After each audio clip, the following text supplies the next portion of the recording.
Good morning, citizens. Welcome back. We are so sorry that we, your coalition government, have not been more forthright about talking to you. We have been busy. After all, we are a government. We work very hard for you, the people. We do not work for ourselves. Unlike other governments in pre-Rifts history, your coalition government works for you. That's right. So stop. That's bullshit. Now, welcome back to Coalition Deadboys, Season 2. I am really sorry that we haven't been doing it. This is just episode 2. It is going to be episode 2. But we're doing, like I said, we're doing another one because we've got hot topics that need to be addressed. Fantastic. First and foremost, we're just going to touch really briefly on Megaversal News. Today's Megaversal News is quite simply, some of Palladium books are on their second edition. Some are on their first. Some are hardcover. But that is all. Dude, some are hardcover. You do not have to buy lots of new books to stay up on your Palladium games. Mm-mm. Unlike certain other game systems and game creators, which shall remain nameless. But you know who they are. You do. Look it up. It starts with a D, I think. Like that. The creators, they're wizards of some kind. Anyway, we here from your coalition government just want to assure you that though Rifts and Heroes Unlimited are on their second edition, and there is the Savage versions of the game systems. The Savage version, I don't know if I want to call that a third edition of anything. No, Savage different is game first. system. Different game system. Doesn't count. It's Savage there you Worlds. Go. And Savage World is great. Savage Worlds is actually only on their second run. So there you go. Yep. So that is indeed the thing. So the only thing we have for Megaversal News is feel free to get into Palladium games because the rules have not changed that much. So also the Bestiary is going to be coming out. Volume 2. And Beyond the Supernatural is coming out with their Creature feature. Yes. Is a piece called Creature Feature. And now, is that an actual book or is that just in the Rifters? It's an actual book. It is going to be an actual book. It's not just in the Rifters. It is a book. Okay. 128 pages for roughly $20. And what's the other one? There's another book. Anyways, there's a couple of books that are coming out. And when it comes to you, go ahead and bring it up. That is our Megaversal News. And in other news, games we are in. I kind of want to save this one for the end so we can jump into our topic really quick. Well, what we could do is, because we're doing 2 of them, okay, why don't we split it a little bit? Just briefly touch it here, then we'll do it again, and we'll briefly touch it some more in the second one. Okay, so for right now, games that we are in, not story time, just the games that we are in, games we're running, and what the game's about. I've got my... what the heck? You've got something going on Discord. I got Discord. Because I'm part of it, and I get the notifications for it. Yes. My my Rifts game. Okay. And it's really good. It's coming along. They finally got back to Chi-Town, and I'm just going to leave it there. They finally got to Chi-Town. They're going to they're going to find what they're looking for. You have a Rifts party that is actually able to go into Chi-Town. How did you pull that off? Parallel universe, the Minion War happened at the same time that the Tolkien War did. So there was such discord that the Coalition had to lax a couple of the rules and let humans help them. Of all kinds. So Vanguard are now running into the city. As a matter of survival, they could no longer afford to be as Puritan as they wanted to be, which is really cool. It's really cool. And don't you fear, all right? Your coalition government will never fail. That's what I said. Parallel universes, all right. Parallel universes. Huge what if. Ooh, yes, and it was awesome. It is okay, and that's all I'm going to say. Okay, well, all right. So, my Century Vice Heroes game wrapped last night. Okay. Was a massive... Actually, it was not. It was not the massive war that I was hoping for. I was hoping for massive amounts of bloodshed, but no. Apparently, the group stuck with the smaller fights, and they kind of stayed behind the table this time, I guess, which I'm fine with. And it actually ended up being pretty cool because of all the great role-playing moments that came up. Yeah, that's good. So there was that. There's a big, huge war going on outside. Meanwhile, indoors at the table, it was one superhero versus one supervillain just beating each other up. Well, yeah. Good old-fashioned fun. Just, think about any classic movie, like Star Wars. All the bad guys, outside the Death Star, huge battle going on. But inside the Death Star, one-on-one's happening. So there's two people just fighting. Yep. It's fantastic. So that worked. You did it right. That worked. That ended, and it was really fun. Only had of the 6 people who were playing, only 3 survived though. Wow. But all noble sacrifice, all hero sacrifice though. All the sacrifices were on there. Okay, that's fine. All the sacrifices were player choice. So okay. There's that. My Wheel of Time game actually has come to a close because people can't, schedules change, school's starting back up. So the group's kind of falling apart. So we found a nice stopping place for that game. Okay. But I would love to pick up my Wheel of Time game at another point. It was a lot of fun, and we found a good stopping point for it. We found a good place to just let it sit, and that was good. Rifts. Oh, the Tyrant's Trial. I have finally managed to get our acting troupe in Mad Haven to a place where we can finally now springboard the plot. Only took 4 sessions. Good job, us. So that's going well, if a little slower than I'd like. And Missing Link, my Zelda-esque game, is proceeding very well apace. My only issue there is I'm hoping to add a few more players because the attendance for that game's been a little down. Okay. But the game's still fun. I have had my 3 steady people that show up every time, so that's good. And not to disparage any of my other players, I know that life happens and that people can't make it all the time. So, like I said, it's fine. I am looking to add a few more people. Okay. So, cool. And those are our games. Now, topic today. Something has come up. I do D&D League every week. And even in this specifically has been happening in other games that I've been running. So I really want to bring this up. What we're here about is when players use being in character to excuse bad behavior.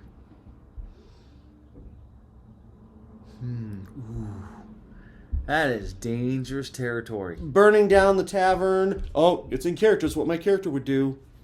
Raping the women. Raping women. It's what my character would do. Stealing horses is what my character would do. Destroying the dungeon while all my fellow players are in there. Hey, it's what my character would do. So, today's discussion... Where's the line? And is that so I guess where's the line? Yeah. So there's where's the line? Where's the line that you went too far, even though you were still in character, even though clearly you're within the lines of your alignment? Oh, yeah. Did you go too far to hurt the experience, the game? Yeah. Well, and there's a meme that came up that I really like, and I've been putting it everywhere, where the little cartoon where this person's going around and he says quite plain, or what ultimately happens, this guy's been going around and he's been chopping up and killing everybody. Just killing everyone and stabbing. ICPs. Literally stabbing everyone. The first 3 panels of the comic are, you roll into a tavern, I stab everyone. Okay, you go into the keep, I stab everyone. You go into the dungeon, I stab everyone. And then it's like, you get back to town, and no, but the thing is that, like... but in this next panel, in like the 4th panel, it's Stabby Joe who's like, so when I get back to town, and then the DM jumps on him and is like, I stab you, and the player's like, wait, what? You can't do that. And I'm like, oh, can't I? No, you've been killing everyone. You went there. So you think for a second that there wouldn't be someone in town, like the brother, the sister, the husband, the other party members, who aren't just going to jump on you and kill you? And he's like, well, you mean that there are real-life consequences? This is a role-playing game! No. You know what the thing of it is, though? I think that.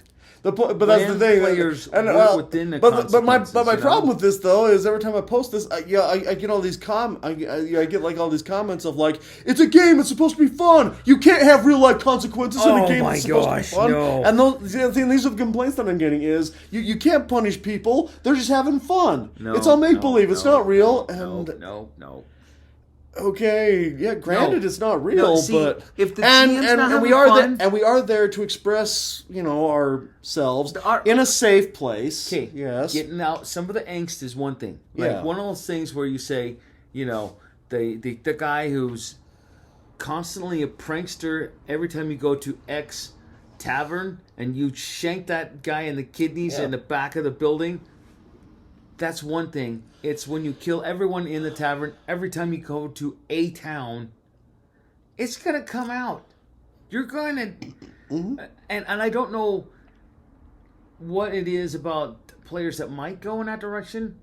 And I don't know if they're something that they're going through personally or they just need to create that kind of character over and over and over and over and over again. Or... Well, there's not... On the other one that comes up... at a time and off when you get players who are kind of mean, they act like they don't care, they're just kind of being ornery, for whatever reason, just slap little Timmy around. Well, I'm talking about the actual person. When the actual person has had a bad day, I've been dumped, I lost my job, or this, that, and the other, the bad things that are happening in my life. I need to blow things up. Well, or I'm sick, I don't feel well. And they show up at the game, and they're playing the game like a meanie. They're just being mean-spirited. They're doing this, doing that. And the big thing is those play on their characters. They'll be like, "It's in character for me. Leave me alone." And so it's like, okay. So I think where the line kind of begins and ends is communication with the player, or at least it's a place where we can start. I guess. Because if your player's having a bad day, and I can understand. And they start role playing like a meanie. Technically, what you want to do is like, okay, hold it, let's stop everything. Okay, clearly you're having a hard time.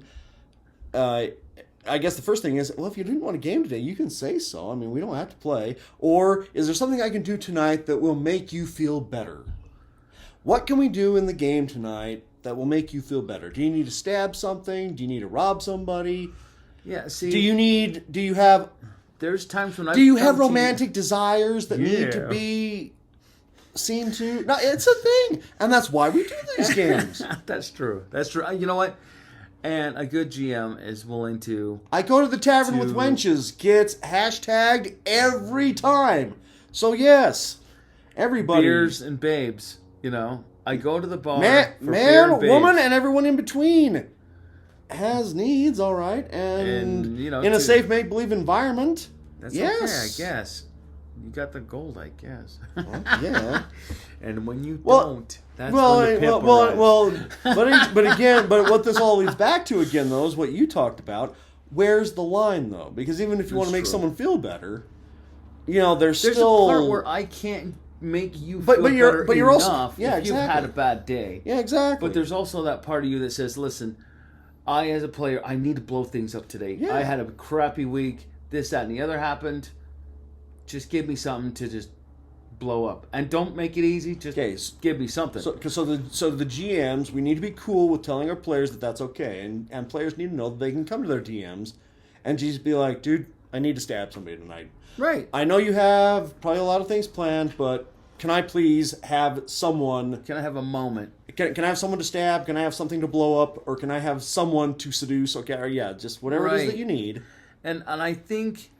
I mean, I'm not saying that a gaming session is supposed to be therapy session or something, but it is supposed to be a reprieve, something a little takeaway, Mm-hmm. And I realize it's still a game, and you're still supposed to create an environment where everyone has a good time. Mm-hmm. So if you need to get the beers and the babes in the saloon, then as a GM you got to figure out how am I going to include everyone else. I cannot dwell 2 hours on Bob's humping fest. I'm not going to go there. But I got to figure out how to help Bob feel better when we're done, when he goes away, does he give high fives to everybody because everyone was included, and he feels better for the experience? You know what I mean? Yeah. So finding that line, help the player with what they need to enjoy the game, but it can't take all night. That's right. I don't, and let's not make it a porn fest or a drinking fest or a drinking game. Okay. Yes. So where's the line? Okay. Yeah. So keep it tasteful because keep it tasty, folks. You don't want everyone else to get uncomfortable. No. Don't make it weird. Well, for players and DMs, because some of us are really great storytellers. I'm not gonna play out your porn for you, right? Yeah, we're not. and nobody and no player should expect that, no matter how good looking your DM or GM may be. Or in fellow players, for the DMs and GMs, don't do it to your players. No. I don't care how gorgeous she or he is that sits down at your table. All right, this is not an excuse to. This is not an excuse, to be sexually explicit just because you're feeling it for somebody. All right, yeah, just. So I guess where's the line for So first and foremost, yeah. So give them what you feel they need, but don't take all night on it. Right. And also not an excuse. Okay, discipline. What I would also think is just show a little self-control. Story. Yeah, and tie to the story. Maybe you introduced a new NPC, and like a sun spurt, you have the story come out and then come back into the back into the sun, right? Well, that's what we talked about in episode 1. Whatever you have happen, whatever the player needs, for when people when people get sidetracked or when people decide that they're going to try and tangent, whenever that happens, just make sure that you tie it back around. You just bring it back around to what you were doing or whatever it is that they need. Make it a part of what you had planned, because no matter what you had planned. Your plan's going to be right out the window. Well, your plan has people. Your plan has people that. Well, they're an X factor. You, the GM, and they can be whatever you want, except for the X factor. And so, if your player needs something, C&E fill a need. Mm-hmm. Good business, good role playing. That's right. That's right. Yeah. And again, now to go a little farther. So the mechanics, because technically. The player is not wrong. It's in character for me to do this. Ooh, yeah. Oh, yeah. Going back to that, yes. Going back to... punching the bartender in the face. And just stealing right in front of his face. Well, and knowing that you're going to get banned from that city. Well, it is a conundrum. Because I guess... Where does it actually stand? Because the person obviously comes and plays the game, and he or she has a certain way of playing the game where they want to just kill, or they want to just get money, or they want to just do whatever they want without consequence, which is fun, and that honestly is what one-offs are all about. I guess. Because in a one-off, there really are no lasting consequences, because it's going to be a different character in a different place and different whatever the next time you do it. Right. If that, because that used to be how League works, but League doesn't work like that anymore. See, with League now, it's the same character in the same city, and not to jump too hard on League because League's not very good, and we're working. We're changing it though. The last time the DMs met, we were working to change it. We're expanding the world so that people can switch guilds, they can leave the city, they can swap out characters whenever they like. We're working to make the experience more creative and more inclusive, so that people know that they can come, have fun, and feel good about the game. But when it comes down to it, just to stay on point, when you get whoever they are. And they start burning things down, they start blowing things up, they start stabbing everybody. Right. All under the guise of, I'm evil, or I'm neutral, or I'm whatever. So, I'm neutral, I don't have to kill. The person who just... Well, here's one that kills me. You scared Timmy alive. What? I know, I'm evil.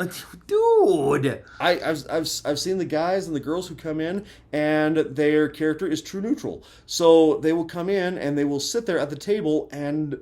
It baffles me. It baffles me. They will show up, and now, some of them it's an easy read. Because with some of them, they're only there with their friend. When you're at a convention, they only sat down. They sat down at the table because they're there with their girlfriend or their boyfriend. They're there with whoever. And I said I'd sit down. I said that I'd play the game, but this is not my scene. I'm not really that into it. And that is an easy read. So when you get the players like that, and they decide, oh well. They'll look at the paper and they're like, oh, well, I'm neutral. Do I have to do anything? At which point you're like, no, if you're too neutral, you don't have to do anything. And that's an easy read. And what that character needs is to just not be in the game. And that's fine, too, as long as that is what they want. But that leads to pimping people for their power. Yes, it does. That's exactly what that leads to. You have fire. And that's why we need to bring that up for people who... Okay, and that's why we bring that up for the people who, again, if you're going to be there with your boyfriend or girlfriend to play in the game... Play in the game. You may want to play in the game at least a little, because if you don't make the choice, someone else will make a choice for you.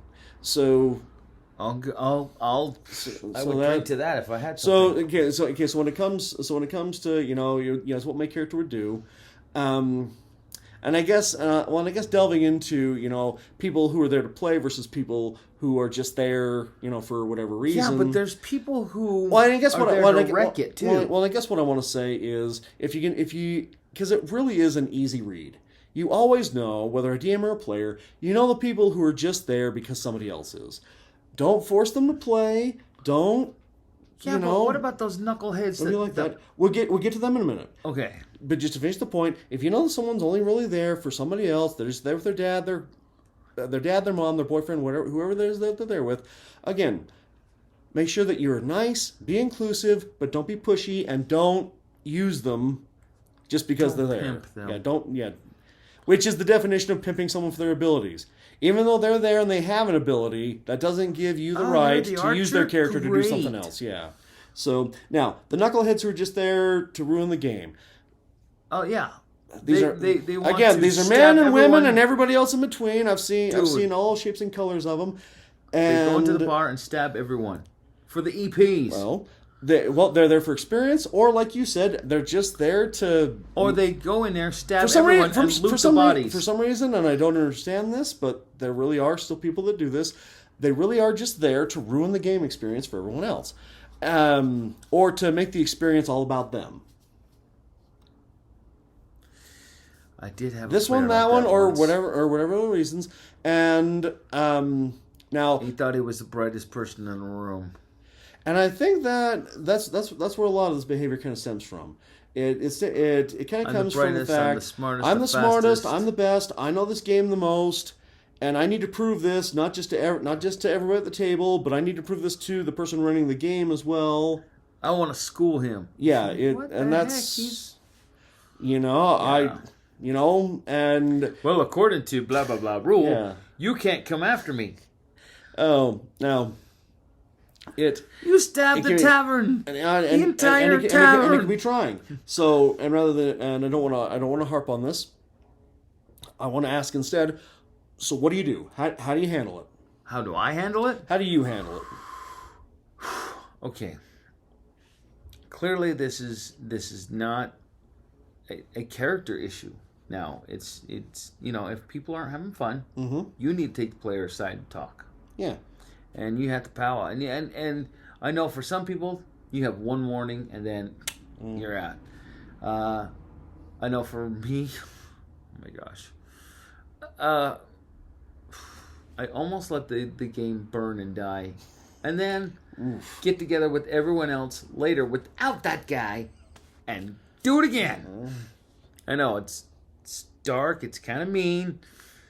But Nate doesn't like a lot of confrontation. No, terrible at it. I'm so sorry.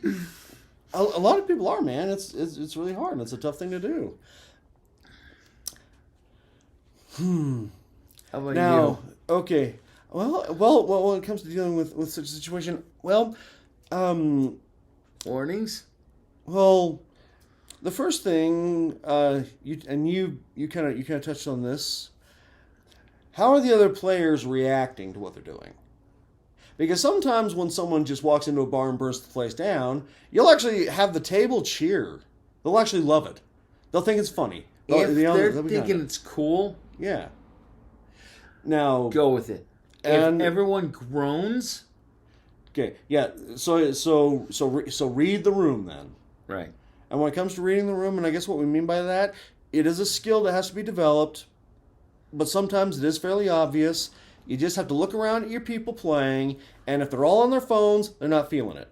If they are groaning or if they are all squabbling, then again, they're not feeling it.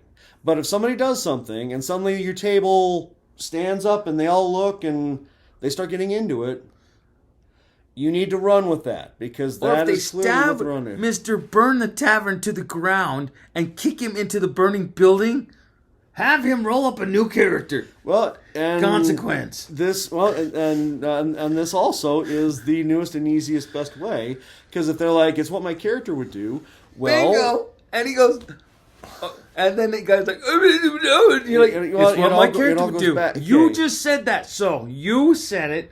Ergo, everyone, it applies to everyone. Everyone in the room. So there we go. Okay.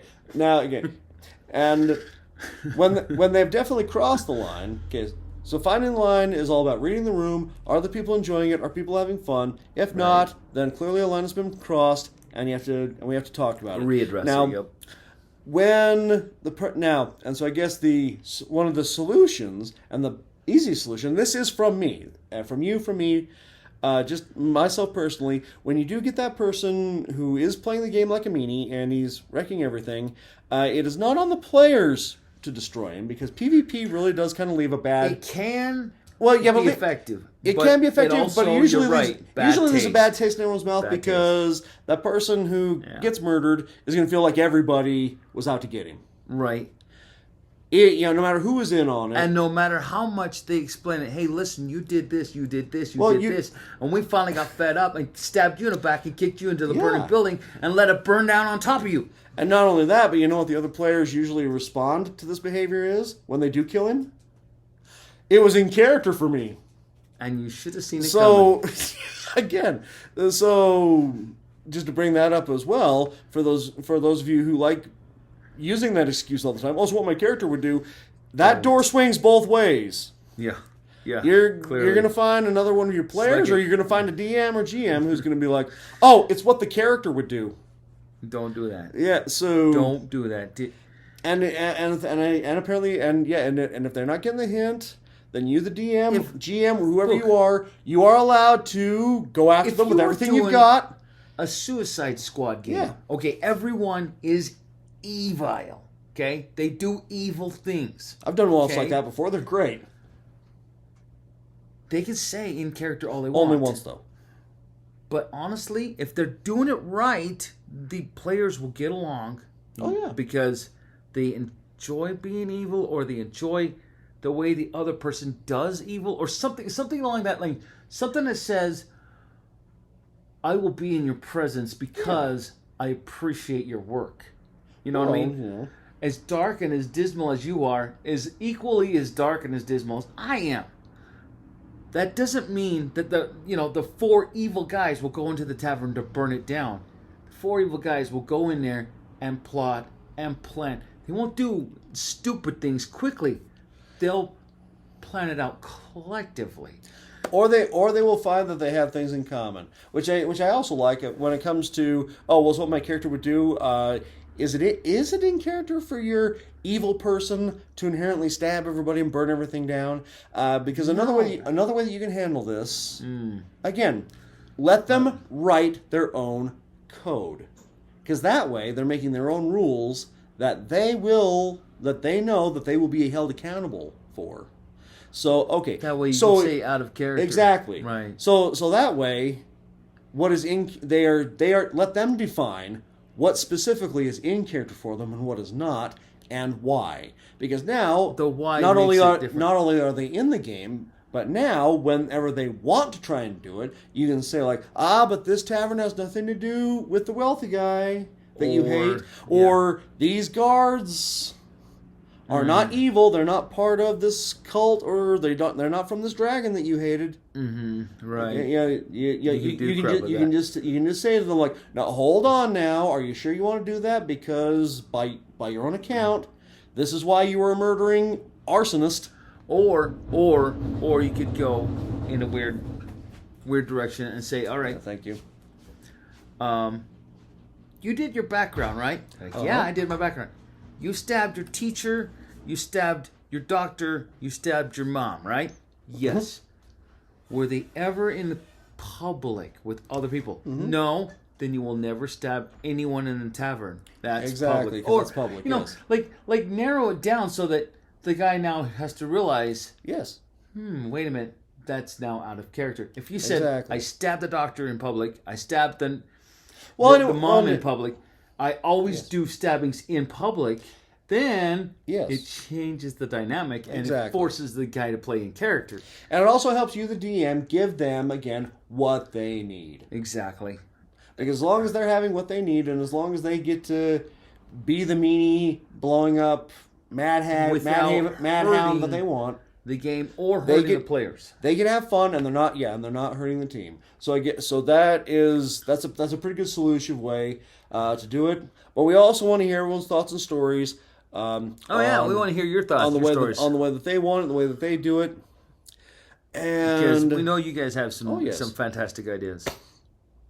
So I guess, and so that's the topic. And now I'd like to cut to the great role playing moment of the week. Story time. Now it's story time.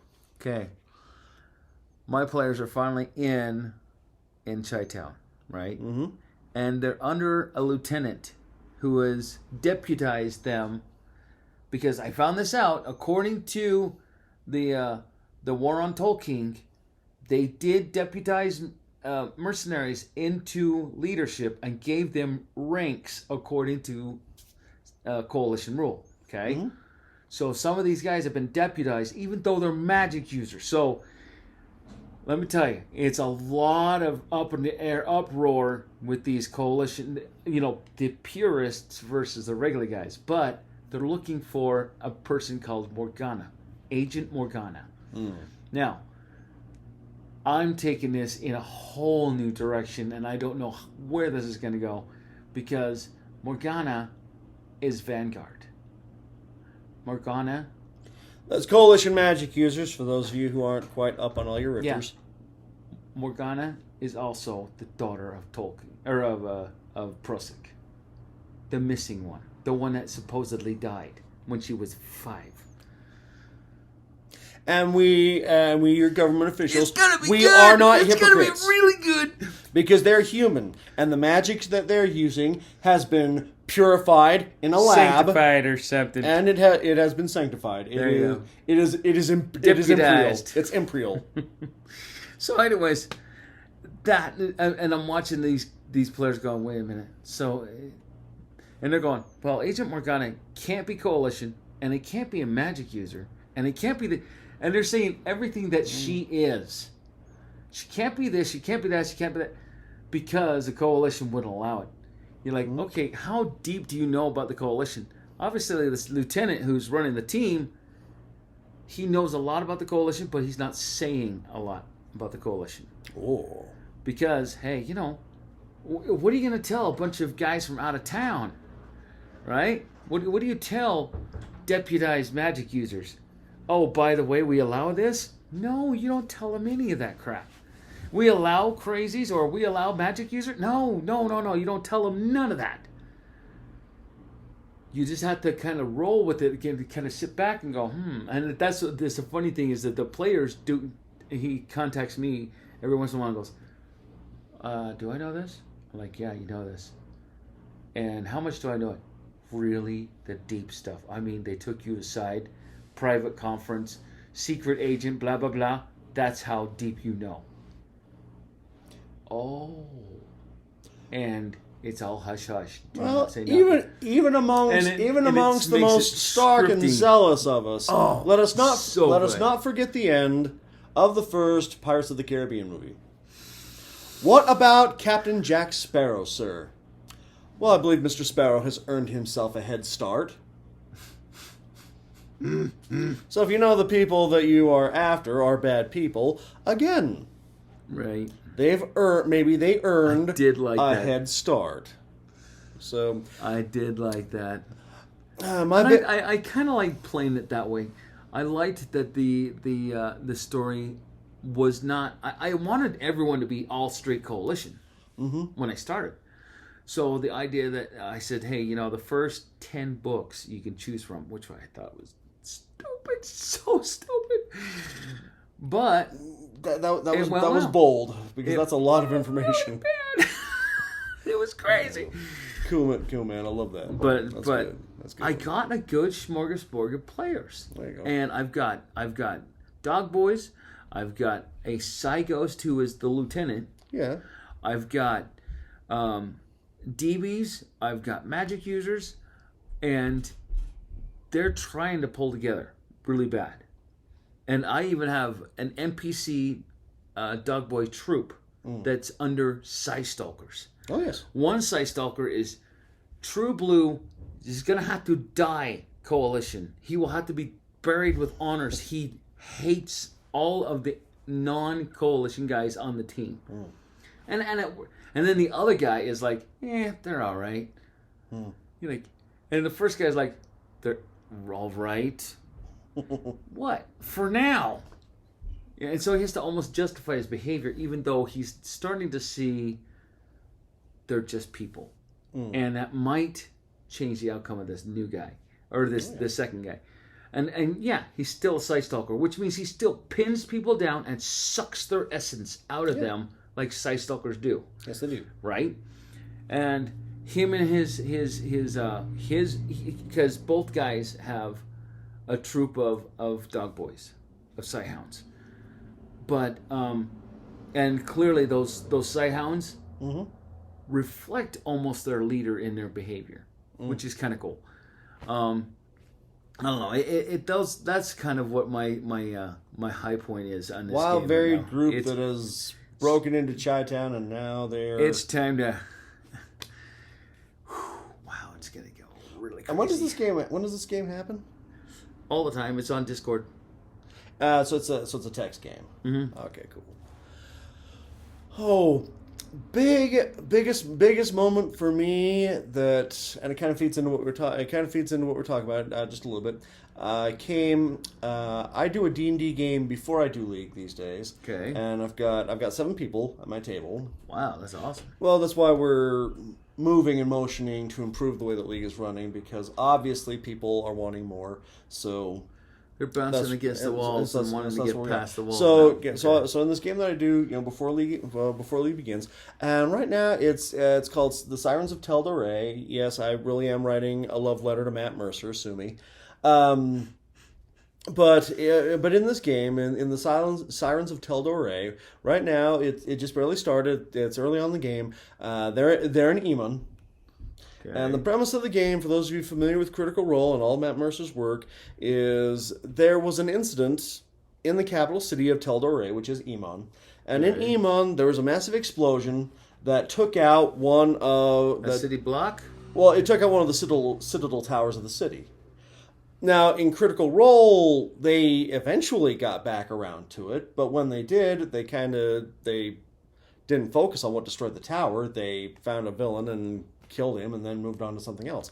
And there was a lot of story I felt that could have been told there. I so badly want to do a story like that where... you look at all these stories and, cataclysmic things happen in the background. Right. And that those are the moments that can be exploited by other storytellers is, they never came back to that event. What happened in that event? And so that is the story that I'm telling in Emon and Tel Dore is... Who did destroy that tower? What did actually happen? Was there more there than meets the eye? And the unifications and the sovereigns and the keepers and the other people of the city that are in charge. What was this all really about? And so that's the story that I'm telling. And that storytelling. The big great moment that happened this time around is they managed to track down. They're called the Sirens of Tel Dore. Okay. They're a terrorist organization. Okay. So that's who's taking credit for what happened. And the group actually found one, and they tracked her down to a tavern.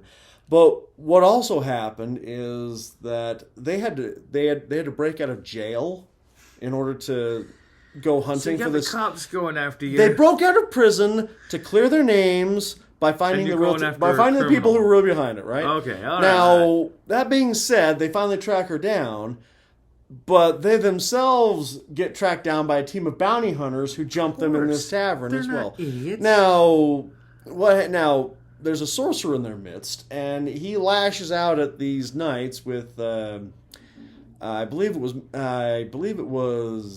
I'm trying to remember what the spell was. Something that hits a bunch of people. I think it was something similar to the lightning arc. Something. It was something that used a template, 50-foot cone. It was something, and so he used this, and he had to roll on the wild magic table. Now, what he rolled on wild magic table was there was a necrotic backlash that extended up to 30 feet. So everybody within 30 feet of him had to make this saving throw versus necromantic energy or suffer and it was something huge. It was like 20 points of damage. Holy cow. So this sorcerer ended up killing over 15 bar patrons. Oops. In addition to most of the bounty hunters that he shot.